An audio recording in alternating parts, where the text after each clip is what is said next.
Good afternoon, ladies and gentlemen, and viewers from all over the country. My name is Liz Ritchie, and I have the honour of being the CEO of the Regional Australia Institute. I'd like to begin by acknowledging the traditional owners of this land and pay my respects to elders both past, present and emerging. For those not aware, the RAI is the only national independent think tank focused on regional issues, and this year we celebrate our 10th anniversary. I am delighted to host our second pre-budget address, and I'd like to begin by warmly welcoming and acknowledging our Deputy Prime Minister, the Honourable Michael McCormack, and thank you for this opportunity today. I'd like to also warmly welcome a number of our Regional Australia Council 2031 members joining us today. Yesterday marked the one-year anniversary of RAC 2031, and we now have 17 member organisations supporting the work of the RAI and prioritising regional Australia. We were also fortunate to have our Deputy Prime Minister launch that 12 months ago. Equally, I welcome a number of our intergovernmental shared inquiry partners and strong attendance from our Regional Activators Alliance as well. Thank you also to the 350 attendees joining us here today. So, before we begin, I wanted to take an opportunity to set the scene. Last year's federal budget was remembered for being like none other in our history due to the impacts of COVID-19.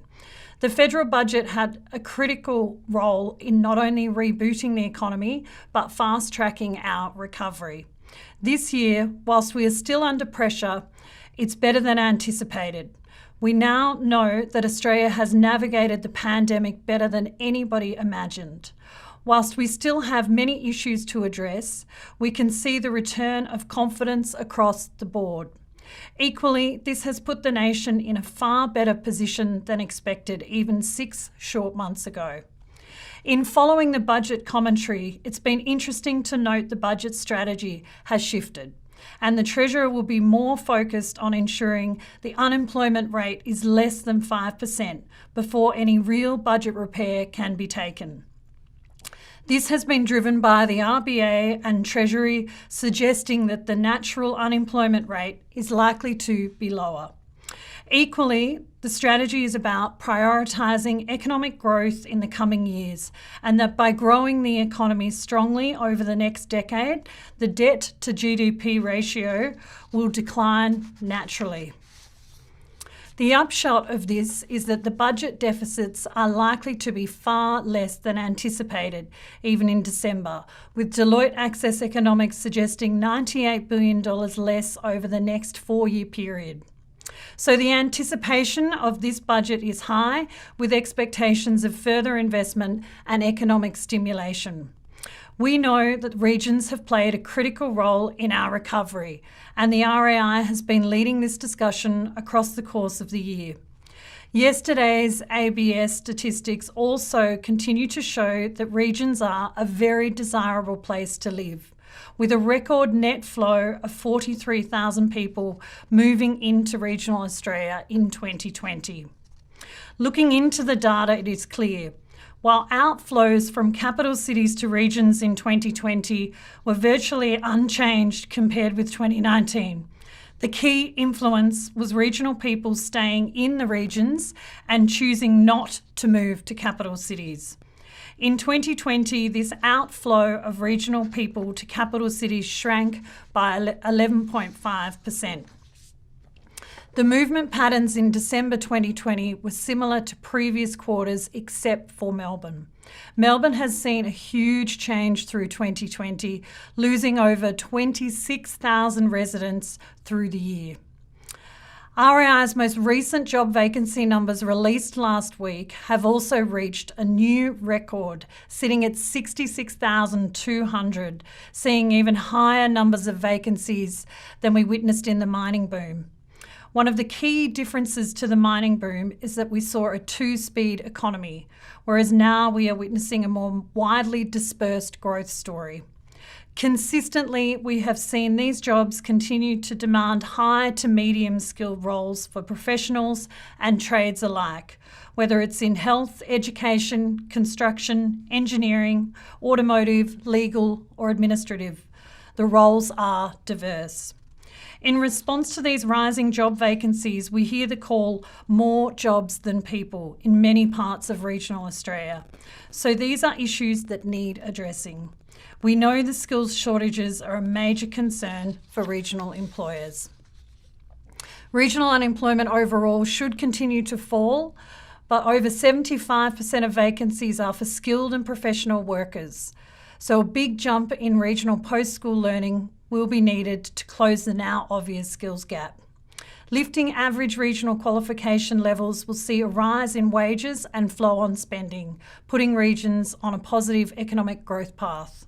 This will also help meet the demands for skilled workers that regional employers are calling for.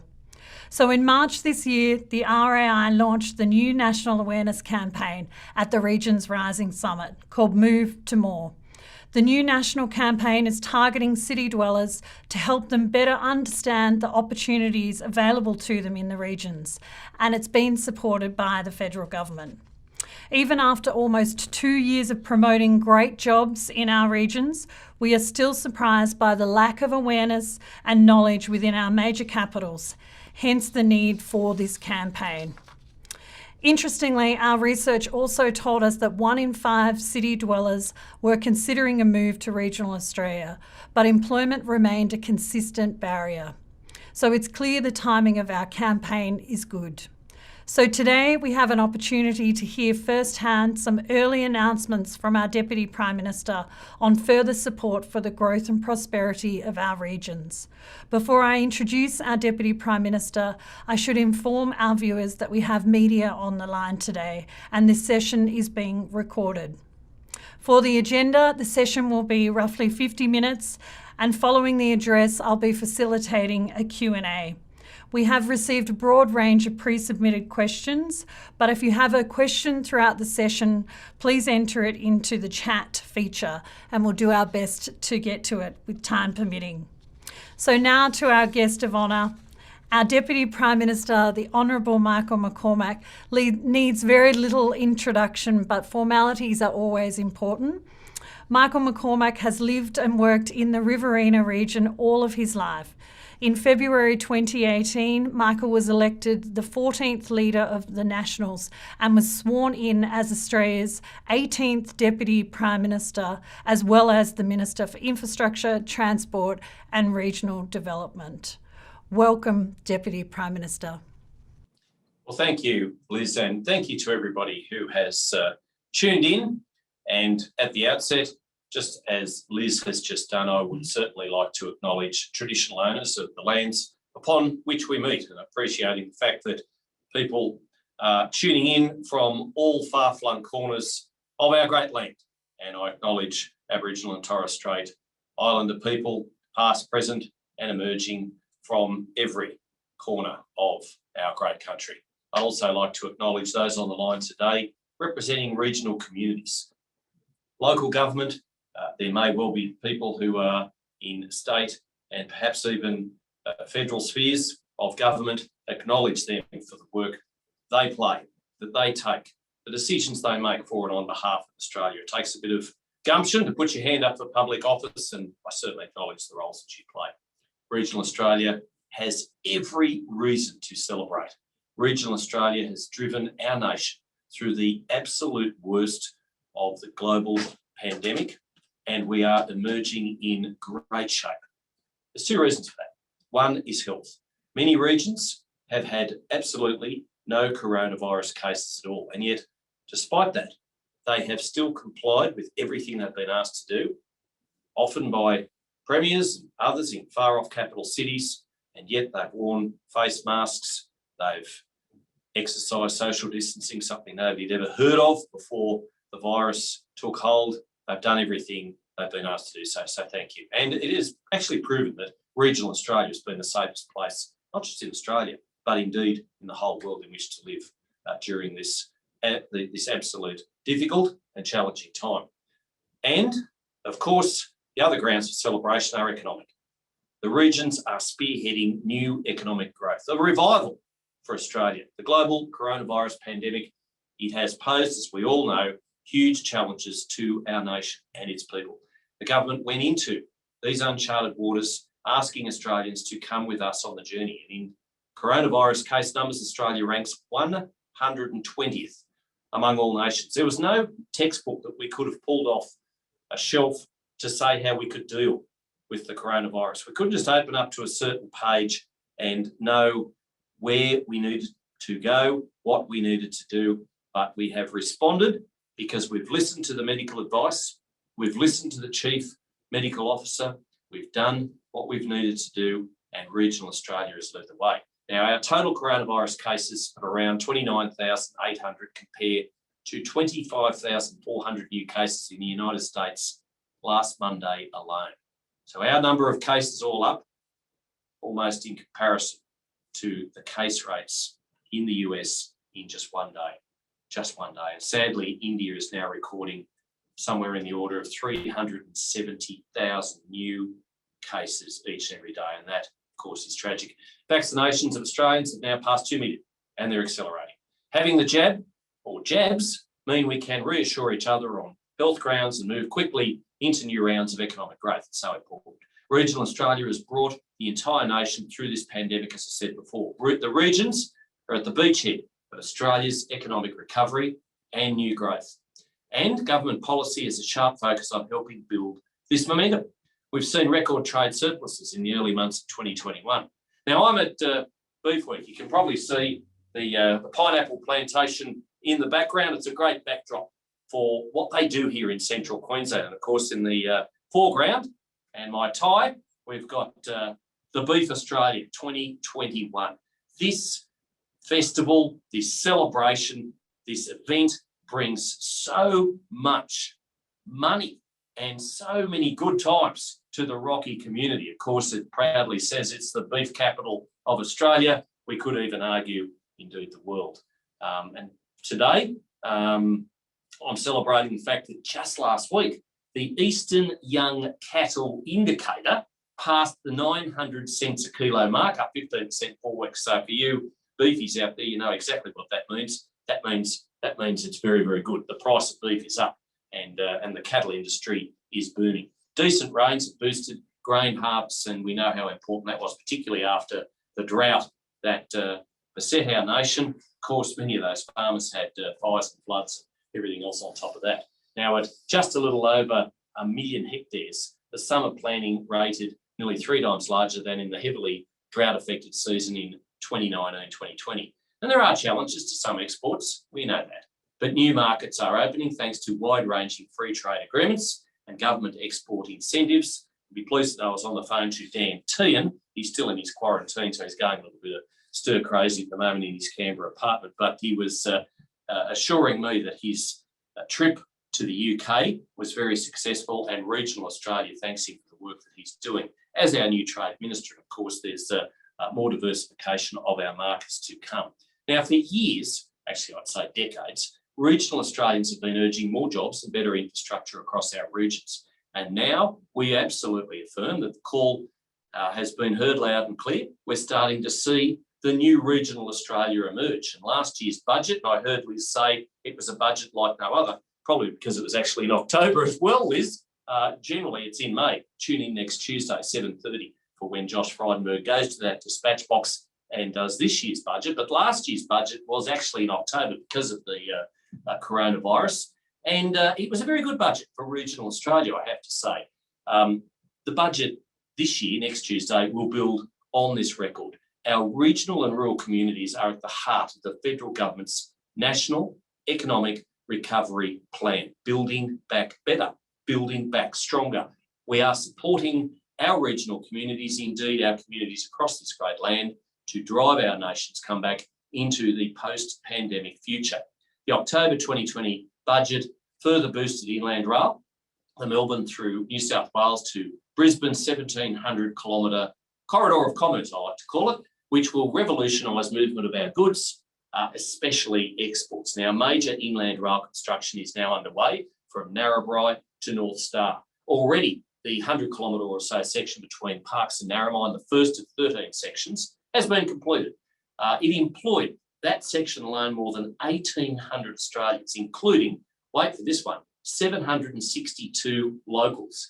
Now, perhaps even just as importantly, 99 local businesses, small businesses, you know, those hard-working, risk-taking business people, they stepped up and they procured $110 million worth of works, goods and services for Inland Rail. How good's that?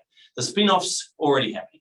Special activation precincts in Moree and my hometown of Wagga Wagga, with the state government involved, of course, are already building jobs and economic activity, confidence, and indeed people are getting pretty excited about it. And the good news on regional jobs is spreading right across the nation. Look at the Regional Australia Institute's analysis of job vacancies in the regions. 66,000 jobs, good jobs, well-paying jobs are available right now. And I said on Sunrise or Today or AEST or Sky, whichever one it was, I did that much media this morning. I was not quite remembering which one it was, but I made the point that of those 66,000 jobs, they're not just in orchards, they're not just in meat processing plants, although those jobs are good and are well-meaning and are productive and are well-paying.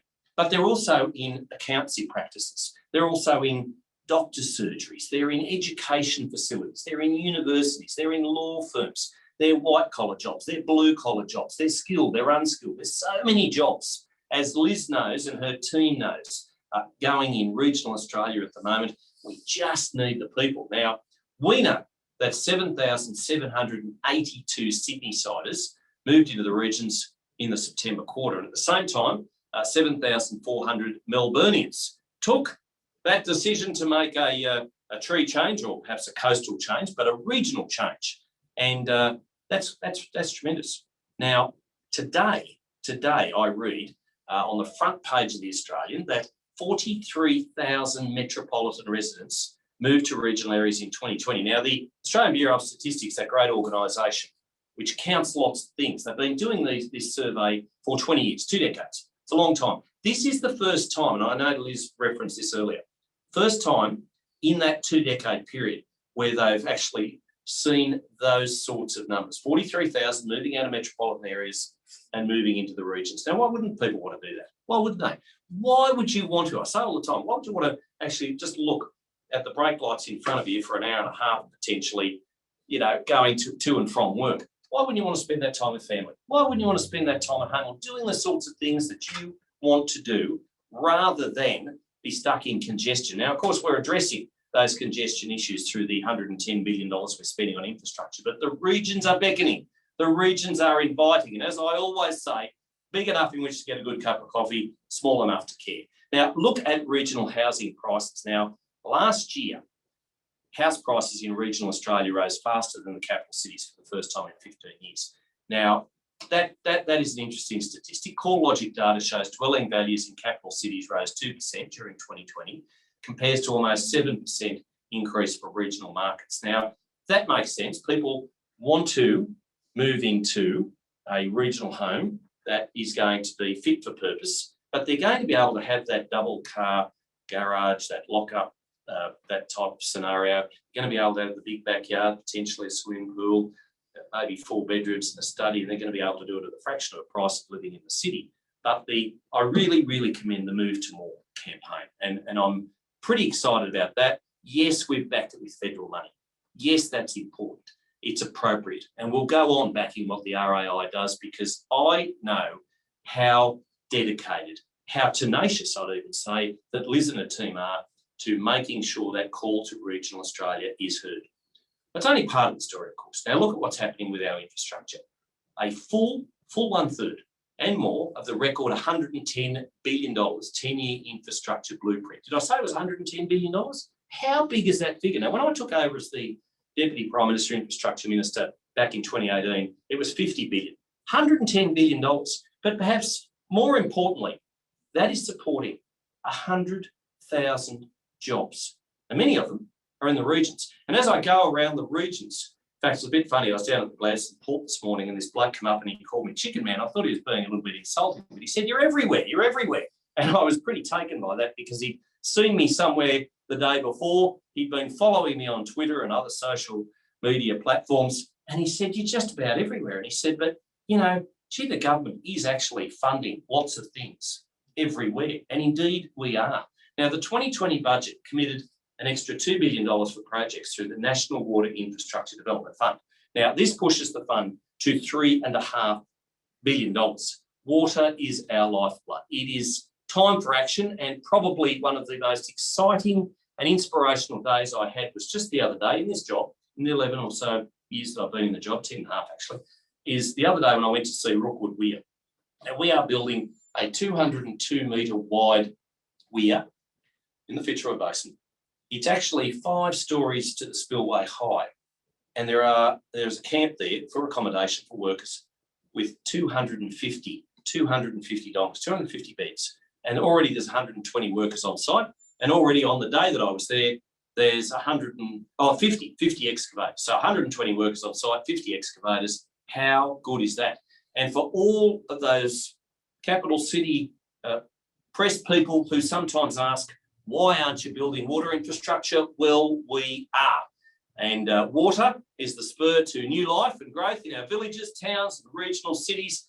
That particular facility, that particular amenity I mentioned, Rookwood Weir, that is going to support Rockhampton, the electorates of Flynn and Capricornia, the farmers, the communities so well for so long. It will be transformation. It will be the catalyst for even more water infrastructure. And just the day before that, I was on a water tour for the week. I was looking at Big Rocks Weir, potential for Hell's Gates. There's so much water infrastructure. I'm going to make a little announcement about water infrastructure in a few moments. But already the government has committed to more than $1.5 billion to 20 water infrastructure projects. Now, the total construction value exceeds $2.6 million.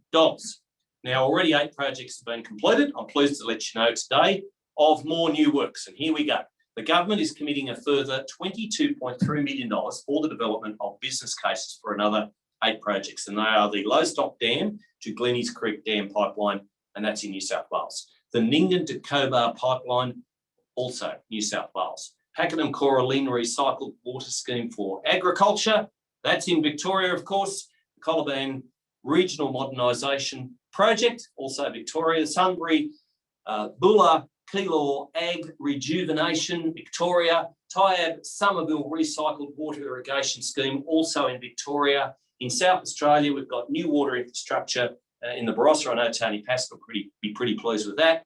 And Tasmania's Southeastern Integration Project. Now, I was speaking to Gavin Pearce last night, and he's pretty excited. He's still lapping up the excitement that was generated in northeast Tasmania because of the Scottsdale Dam. And that actually started in October 2018, and it's now completed. So we're getting on. We're actually building water infrastructure. I'm not just talking about it. We are, in fact, doing it. It's good for the regions. It's good for regional communities. And when it's good for regional communities, it is good for our nation. Now, for regional Australia, road safety is a paramount objective. And I know everybody who is viewing this, for them, road safety is important because we all know somebody who perhaps hasn't made it home, perhaps hasn't made it back from work. We've all been touched by road tragedy. And I've made this clear when I committed $2 billion over 18 months, how important road safety is to all of us. Half of the works will be completed by the end of June this year. 700 projects, all with ticks marked completed beside them, the majority of these in the regions where, sadly, tragically, unfortunately, regional people are often overrepresented in those road toll statistics. Now, keep an eye out for new shoulder sealing, rumble strips, safety barriers, median treatments for traffic calming, separated cycleways, raised pedestrian crossings. We need people also, when they're behind the wheel of a car, to obviously do the right thing. That's a given. Don't look at these things. That's just dumb. And if your driver's doing it, just tell them to pull over. No text is worth the risk. It just isn't. We're building better regions. Of course, that's first and foremost. We're including through a dedicated fund, that Building Better Regions Fund. I'm absolutely dedicated to it. And since 2016, we've funded just on 1,000 projects through this fund, which has made such a difference everywhere. everywhere. Now, this year's budget, well, we're going to have even more. Now, last year's budget, we committed $200 million for a fifth BBRF round. We're looking at those applications now. It'll be oversubscribed. I know it is. It's well over $1 billion of applications for $200 million.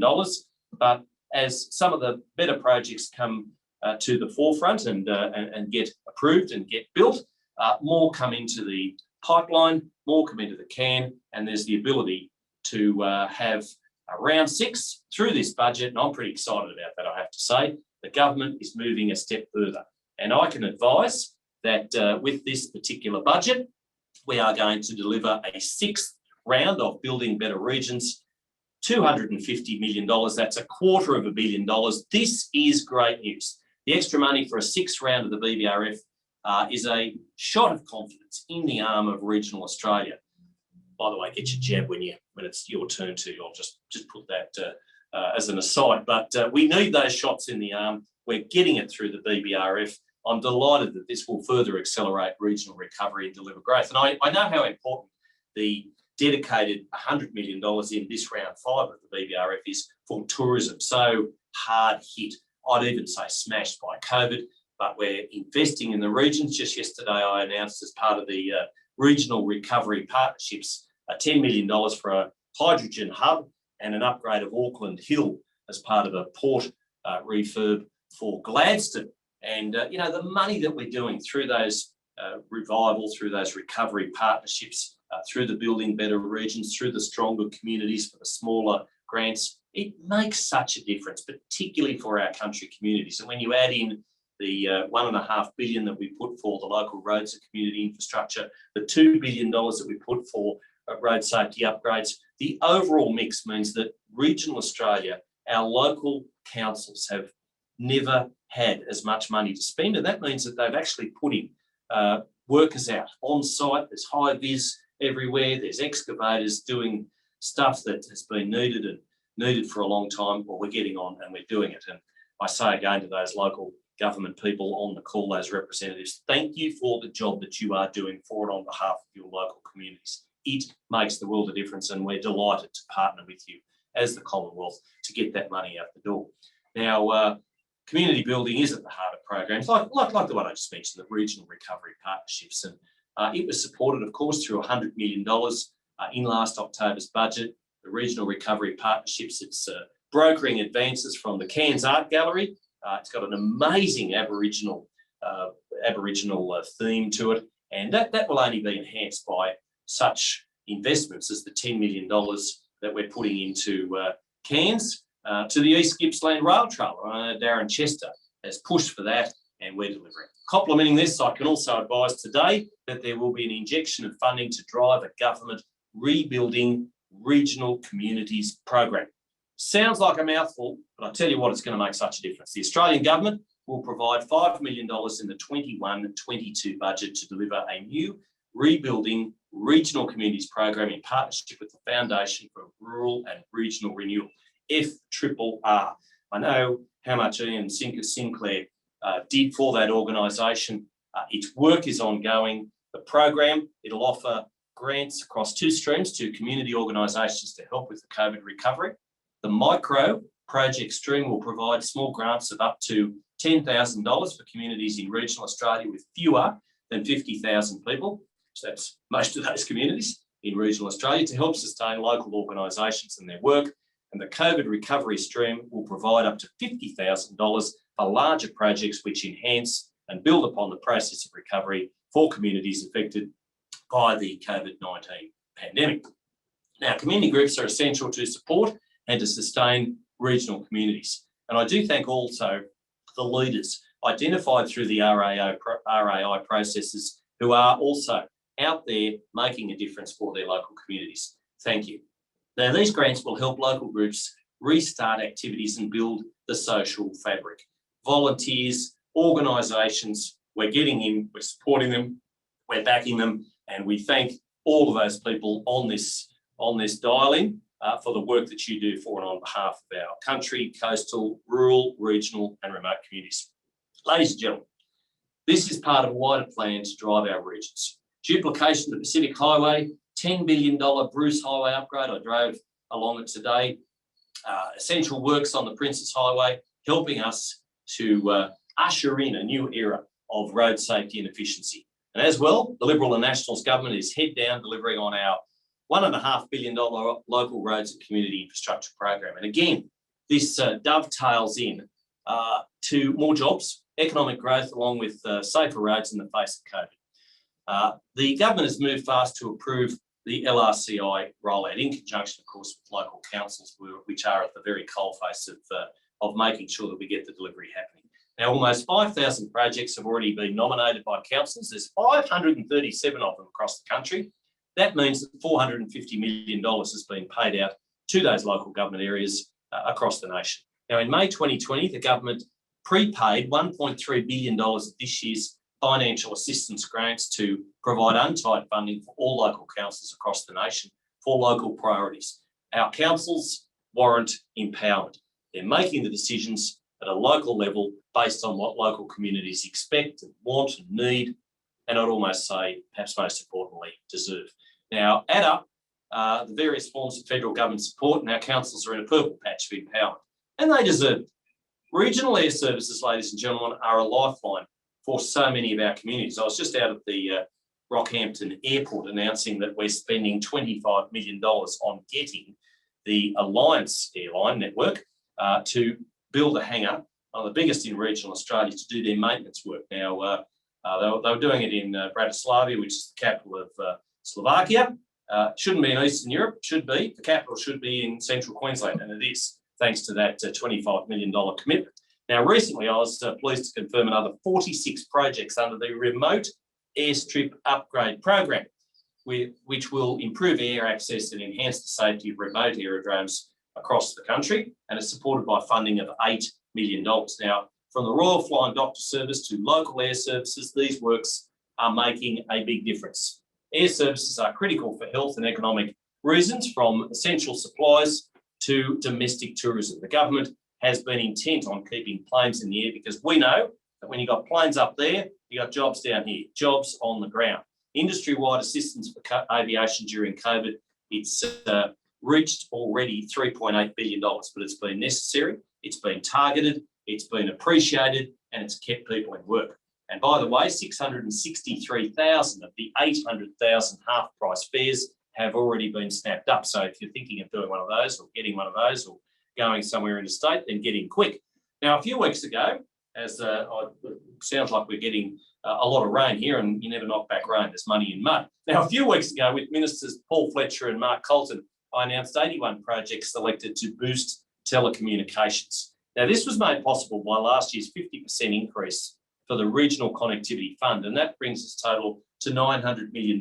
Now, I like the fact that we've actually funded 1,200 towers, mobile black spot towers. We've already built 900 of them, and I was Goobaragandra. I was in Goobaragandra there just the other day with Tony Karamoleski, who was absolutely fulsome in his praise for the government for doing what we've done as far as mobile base stations around Australia, fixing wretched, and they are wretched, let's face it, mobile black spots, and we're getting on with the job. So thank you, Paul, and well done, Mark. Now, ladies and gentlemen, yes, we hear the call from regional Australia, and this year's budget will continue and extend that laser-sharp focus on regional Australia's needs and wants. Now, whether it was through the lens of infrastructure, water, road, rail, we're getting on and we're doing it. And tens of thousands of workers in the resources sector, or indeed farmers in our agriculture industry, who drove the value of agriculture in the country, this country, from a $60 billion enterprise to $66 billion. That's just after the drought, mind you. It was the regions that kept the country going. And this year's budget is about saying, keep it up, please, but also thank you. Thank you from the bottom of our hearts to regional Australia. It's about showing our local communities we will always have their back as they navigate the post-pandemic future. I look forward to continuing to work with you, alongside you, behind you, in front of you, but with you, together with the chance to help keep building the new regional Australia. I say again, this is great news for all Australians. Thank you, Liz. Thank you, RAI, and thank you to everybody who's tuned in today, and happy to take any questions. Well, thank you, Michael. Fantastic presentation and a raft of new announcements there on top of the announcements that you made in the budget back in October last year. So thank you very, very much.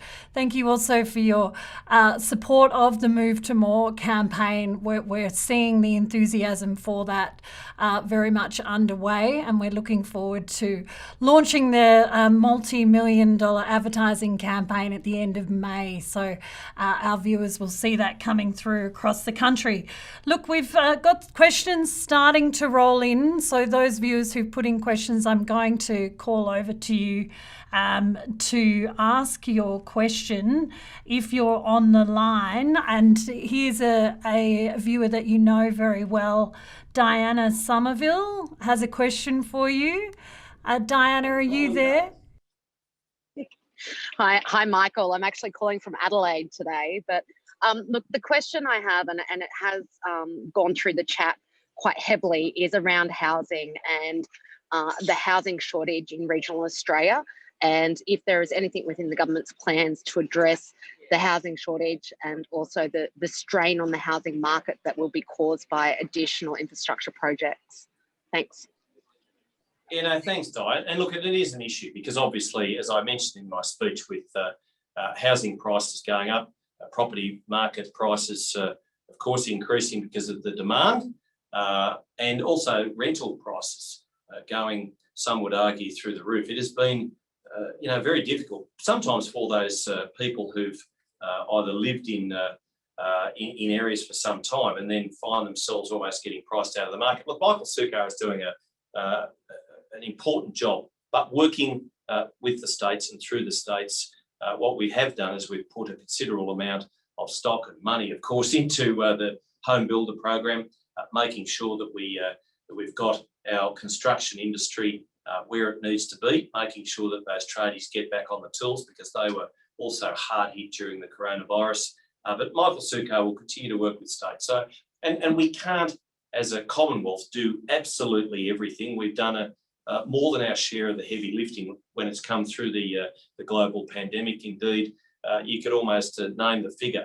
Last time I looked, I think it was about $253 billion of just direct support that we put into home builder and JobKeeper and increasing the job seeker amount and all of those programs incentivising apprentices to make sure that they had the opportunity. And so we'll build the economy that way. We'll build our regions that way. Housing, the remit for housing falls largely on the states, and we'll work with them to make sure that they've got the right programs and assistance and support from the federal government to continue to do the job that they do as well. Thank you, Michael. Thank you, Di. Look, Michael, you might remember at our Regions Rising Summit, we launched RAI's new Livability Toolkit, and this was essentially a step-by-step guide for our local councils around the country to attract and retain new and existing population. And I think off the back of some of the recovery funding, you mentioned last year's funding for Cairns and the new art gallery. What other, community funding projects have we seen come through either last year's budget or indeed some of the BBRF funding projects? Well, of course, there was the bushfire recovery assistance that we provided, and that was, of course, necessary. There was the drought money that we've provided, and we've also established that drought recovery fund that will go on in perpetuity. So there will be a drawdown of $100 billion each year from that funding, from that $8 billion we put on the table to help drought-stricken communities, because we know that the next drought starts when it actually stops raining. And our country, some portion or corner of our country is always in drought. We're never really out of drought in some area or other of our nation. And of course, we've put in place the Building Better Regions Fund. Now, we know and understand how important it is to invest in our regional communities, but that's also got a component of it, which is for smaller grants, for those volunteer organisations that do such a power of good in our communities. We've also got, of course, the regional recovery partnerships, $100 million, 10 areas selected by Austrade figures, actually, which showed that they were the hardest hit through the virus.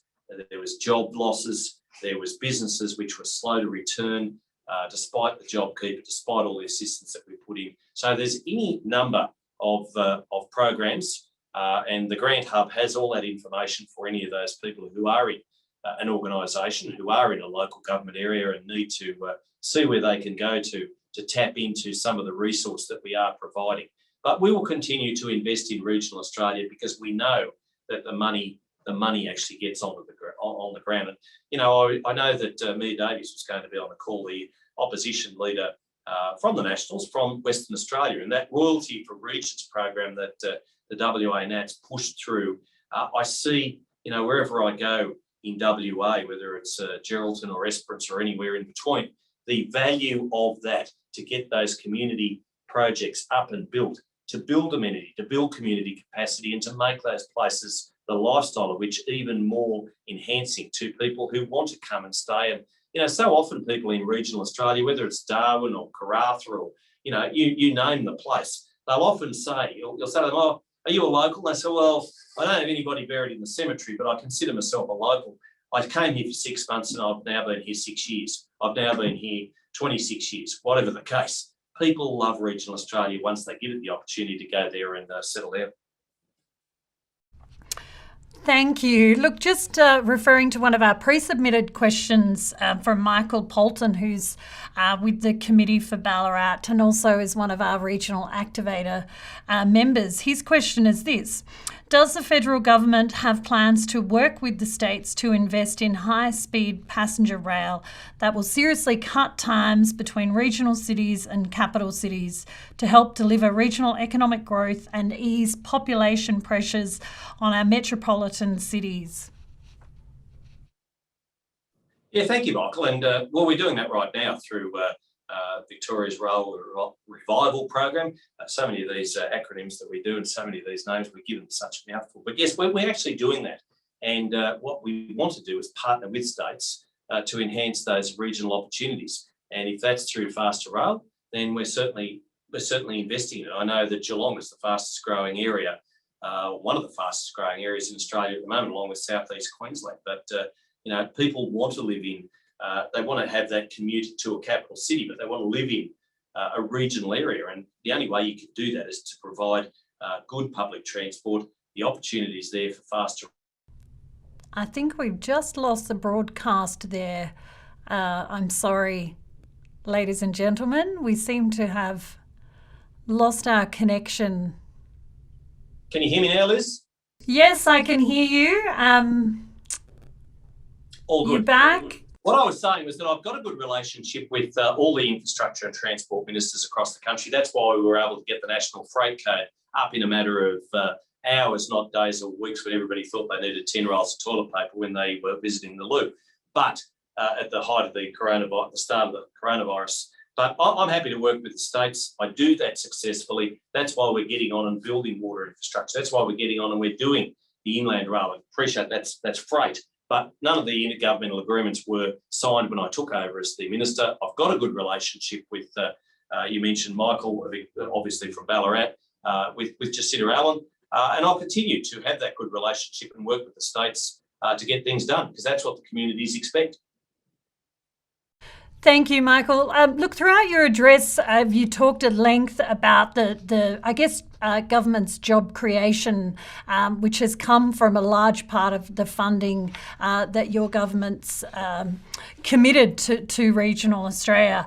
I guess equally with that job creation, we're seeing this complex issue of job vacancies, and you would have heard our recent numbers of 66,200, which is the highest or higher than the mining boom numbers that we saw. So you know this and I know this, we hear this regularly right across regional Australia, more jobs than people. So what would you say to what the government can do to enhance, I guess, skills for retraining and fast tracking, I guess, career transitions locally, so that we can work with regional communities to continue to grow their own talent? Yeah, well, look, I know the efforts that we've gone to for apprentices to upskill people. I know the power of good that Michaelia Cash and Karen Andrews have done in that regard. The baton has now been passed. I know Christian Porter is very much getting on with the task of making sure we've got people job ready. We need industry to have the right number of people. And of course, campaigns like the Move to More, the investment that we are making in community infrastructure, I believe will make people who visit our regions, and certainly they are in record numbers at the moment because they can't holiday at season. So more and more Australians are getting out to have that holiday in regional areas. And I know, Liz, that once Australians get out and holiday in Australia, they'll actually, I think, take the plunge to then move and give it a go. I spoke to a lady in the lift the other day. She had a couple of her kids with her and she was visiting camps, and she came from Tassie, and she said, I would never have gone to tropical North Queensland, not at this time of year, but probably wouldn't have even done it but for the half price ticket that I got. She said, I'll tell you what, it's a great place. She said, no, she was from Hobart, and she was actually contemplating a move to warmer climes, and that's good. I think as more and more Australians holiday at home, and they're going to have to, because I can't see the international borders lifting holus bolus anytime soon. So more Australians are going to experience the outback, the outdoors. They're going to take on those great adventures, and they're going to be travelling interstate. They're going to be travelling around Australia, and they'll see just how good these regional communities are, and they'll want more. Potentially, they'll move to more, and I think this will be a great boon for our country communities. Absolutely, Michael. And as you know, our research tells us that 1 in 5 city dwellers are wanting to make that move. So we know the timing of this campaign is great. But look, you have just touched on there, it will be some time until the international borders reopen. We equally hear calls for, I guess, in terms of attracting people to fill the skills shortages. We at the Institute have worked at length on, I guess, international migration, but also secondary migration to support the skills shortages and to help regional communities grow their populations, but also to scale their businesses. Is there anything that, furthermore, that your government could do in terms of assisting perhaps that secondary migration shift to the regions? Yeah, well, look, we've certainly put in provisions whereby it makes it easier for those who work regionally and live regionally to get permanent residency. And as we get the vaccination rolled out, not just in Australia, but indeed in other parts of the world, we will look to those travel bubbles, and the world will open up again. The world will get back to some sort of pre-COVID normality, and it will have to happen eventually. But it may be slow. We will take the best possible medical advice as we've done the whole way through. And indeed, some of our businesses, some of our industries will just have to make do and best cope as they can through this crisis, through these challenging times. They've done it magnificently. But we've grown the resources sector. We've grown agriculture, as you would have heard earlier, by $6 billion after the drought, on the back of good rains, on the back of good harvests and good stock prices. It has been hard, but we've done it. Australians are very innovative. We use technology well, and we will get on. And when those borders open again, albeit slowly but surely, and we get those migrants coming in, we get those workers coming in, we'll all be better off for it. Our regional communities at the moment are crying out for people to fill those jobs. We're making do as best we can, and I just ask for people's patience, and I thank them for their understanding. Thank you, Michael. And just before I wrap up, we've also had some interest in the issue of decentralisation. Obviously, we understand this is under Minister G's portfolio, but you work very closely together. Minister G held a summit last year where he informed us that he'd changed the very definition of decentralisation. But I guess we've heard whispers in the lead up to this budget that there may be some additional funding towards measures to support further decentralisation. Is there anything you can share with us in a closing comment? Watch this space. 3 words. Spoke to Andrew G this morning. He's pretty happy with where we've landed. Of course, we can always do more in the space of decentralisation and regionalisation, but it's all a balance. So watch this space. We're certainly looking to what we can do in current programs that we've got, but building on those to ensure that people in the cities, whether it's through promoting what local councils are already doing in country areas and building off the back of that, what people like Gillian Kilby and Di Somerville and others around the nation are doing, Mary Carroll up here in Capricornia are doing to entice people, entice businesses to come to the regions. I know we're investing a lot in decentralisation in programs. We're investing a record amount of money in projects to make these places more livable, and we'll keep doing that and watch some pretty exciting announcements soon to be made by Andrew G. Fantastic. Well, thank you, Michael. We certainly will watch this space, as you've said. And can I just thank you for your time today and your address in sharing some of these early announcements with us on behalf of both the RAI and all of the viewers joining us from around the country. We very much look forward to the next week's federal budget next Tuesday and to hearing further announcements that will obviously support the economic and social prosperity of our region. Can I also personally thank you again, you and your government, for supporting the work of the RAI and your constant enthusiasm for the portfolio and for those who live, work and invest in regional Australia. Now going to Beef Australia, and I'm going, it's about time for a steak, I think. Liz, thank you very much, one and all. Absolutely. Good afternoon, Michael. Thank you very, very much. And thank you to all of our viewers joining us today. My final announcement is just to tune in to our social media. Our next event is part of our Regions Rising webinar, Regional Housing, which we'll be hosting on the 20th of May. The keynote speaker will be Tim Lawless from CoreLogic, so do tune into that. We had a number of housing questions coming through. So it's a very, very hot topic and something that we at the Institute are looking very closely at. So again, to all of our viewers, thank you very much for joining us, and thank you to our Deputy Prime Minister. Good afternoon.